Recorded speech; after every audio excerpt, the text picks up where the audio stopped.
Greetings from Toronto and from the whole Quattro gang to Beanie and all the wonderful people who came to celebrate the launch of her new book, A Certain Grace. Hi Tim. My name is John Calabro and I'm a partner in Quattrobooks.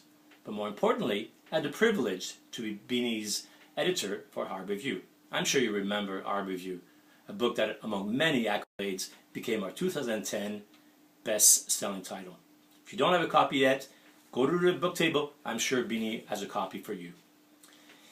Early last year, Beanie asked me casually if Quattro would ever publish short stories. I said no. Why?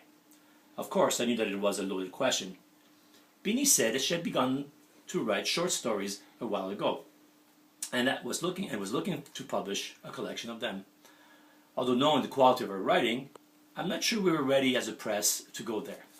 Nevertheless, I told her without making any promises that she should send us about 15 short stories. She did. I read the stories, and of course, I liked the writing. I liked the characters, I liked the plot, the twist, but I also saw something different in those stories. I saw the beginning of an edge to her writing, of a darker side, mixed in with her usual delicate style and sensibility. I saw a Beanie willing to explore a different side of her writing, and I pushed her to go further, and she did. And so the dance between editor and writer began. I suggested we keep 10 of the edgier stories that I thought were not only the strong ones, but that thematically explored the darker side of life. Of course, being Beanie, she often did it with humor, but nevertheless with an eye to showing the reader a human psyche at its most vulnerable.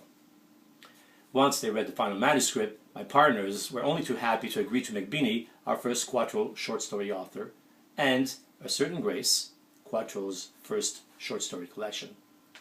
I recently reread A Certain Grace, and I enjoyed it even more than when I was editing it.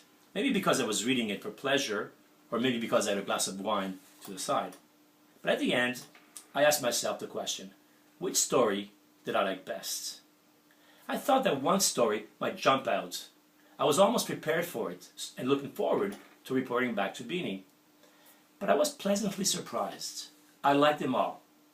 Not equally in a generic way, but individually, because each one of them had something unique that made each of the stories stand out.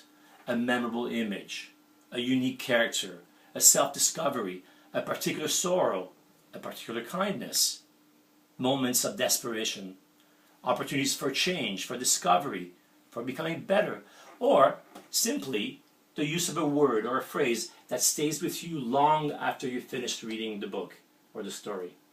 It was quite a rewarding experience. So all I can say is, congratulations, Beanie, on a wonderful collection. I am so proud of that collection, and I'm looking forward to seeing you and to launching A Certain Grace in Toronto.